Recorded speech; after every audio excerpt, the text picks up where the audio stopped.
Bonjour tout le monde. Dans cette vidéo ainsi que dans celles qui suivront, on se propose de résoudre quelques problèmes pièges qu'un élève peut confronter au lycée. Ces exercices-là vont couvrir plusieurs chapitres. Alors cette fois nous avons choisi le chapitre dénombrement, la partie combinatoire. Sans trop tarder, voici l'énoncé de la question. On souhaite trouver le nombre de façons d'obtenir une chaîne de 10 bits avec au moins 2 zéros. Un élève propose la solution suivante. Je choisis 2 places pour 2 zéros. Les 8 bits qui restent sont arbitraires. Donc le résultat est C10 fois 2 à la puissance 8. A-t-il raison? Justifié par un argument combinatoire. Donc là déjà, on essaie de comprendre qu'est-ce que l'étudiant ou l'élève veut dire. Donc il choisit 2 zéros. Donc ici, voici sa chaîne, disons. Il veut au moins 2 zéros. Donc il se dit, je me garantis 2 zéros. Ils ont celui-là et celui-là.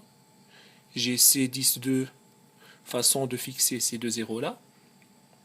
Puis pour le reste, les valeurs de ces bits ne m'intéressent pas. Qu'il soit 0 ou 1, c'est peu important. Donc du coup, comme pour chaque case, il a deux choix, soit 0, soit 1, et qu'il a 8 cases restantes, alors il a 2 fois 2 fois 2 fois 2, 8 fois, ça fait 2 à la 8, donc fois 2 à la puissance 8. A-t-il raison justifié par l'argument combinatoire? Donc là, a priori, on a l'impression que c'est vraiment pas mal correct, puisqu'il essaye d'obtenir une chaîne de 10 bits avec au moins 2 zéros. Tant qu'il se garantit 2 zéros, il n'y a pas de problème. Sauf que rien que en regardant sa réponse, c'est 10 fois 2 à la 8, on voit que ce nombre-là n'est pas totalement juste. Pourquoi? Parce que puisque j'ai une chaîne de 10 bits, ok, et donc le nombre de façons d'obtenir une chaîne de 10 bits, c'est 2 à la puissance 10. On est bien d'accord. Pourquoi? Parce que pour chaque case, j'ai deux choix, 2 fois 2 fois 2, 10 fois. Ça fait 2 à la puissance 10. Et donc, si je dis 2 à la 10, c'est 2 à la puissance 8 fois 4,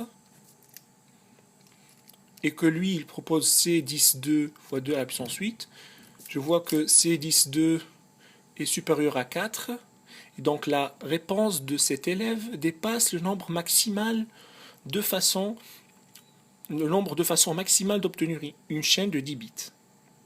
Donc là, ça marche pas. Il y a une erreur quelque part. A priori, on ne sait pas trop qu'est-ce qu'on doit faire. Donc essayons de raisonner avec un cas particulier. Si on se donne la chaîne nulle, par exemple, j'ai 9, 10, 10, 0, donc 3, 9, 10, voilà. Donc j'ai cette chaîne-là, la chaîne nulle, et supposons que parmi ces 10 façons de fixer 2 zéros et se garantir 2 zéros, je choisis ces deux-là, ces deux candidats. Et le reste des bits, il se peut qu'ils ont cette valeur nulle et donc j'obtiendrai la chaîne nulle. Mais je peux aussi fixer ces deux-là. Par exemple, celui-là et celui-là. C'est une autre façon de fixer 2 zéros parmi ces 10 façons de les fixer. Et donc, je vois bien que je peux obtenir la chaîne nulle en fixant dans un premier temps ces 2 zéros-là et que les autres sont nuls, et également en fixant d'une autre manière 2 zéros et que les autres sont nuls. Donc finalement, on voit le problème est qu'il y a un certain dédoublement. Qu'est-ce qu'on veut dire par là? C'est que quand je choisis une façon de fixer 2 zéros parmi ces 10 rien ne me garantit qu'en choisissant une autre façon de fixer C10-2, je ne vais pas obtenir les chaînes que j'ai déjà obtenues. Donc il faut que à chaque fois que je fixe 2 zéros parmi C10-2, les chaînes obtenues sont uniques. Je ne vais pas les obtenir en fixant deux autres zéros. Donc si on essaie de se convaincre, par exemple, avec un exemple n égale 4, donc si je me donne cette chaîne-là, 0, 0, 0, 1, je vois que si je fixe ces deux zéros, et que ces deux valeurs peuvent être un 0 et un 1, et pareil si je fixe ces deux-là,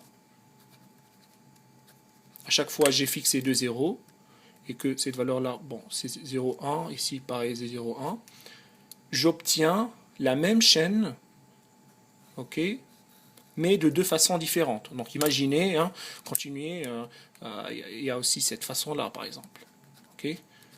Donc imaginez toutes les possibilités qui peuvent arriver, surtout avec un n égale 10, ça devient... le nombre de dédoublements devient très important. C'est pour cela d'ailleurs que j'ai... la réponse de cet élève-là, c'est 10, 2 fois 2 à la puissance 8, est supérieure à 2 à la puissance 10. Le nombre de façons maximales d'obtenir une chaîne de 10 bits. Pourquoi on a dit? Parce que 4 est inférieur à 10, c'est 10, 2. Voilà. Donc finalement, la réponse est de voir qu'il y a un dédoublement, rien que en fixant de plusieurs façons 2 zéros à chaque fois. Donc la réponse, la justification qu'on cherche, c'est vraiment celle-là, une justification combinatoire, et non pas de dire tout simplement que le nombre de façons qu'il choisit dépasse le nombre de façons maximale de A à la 10. Voilà, c'était tout pour cet exercice-là.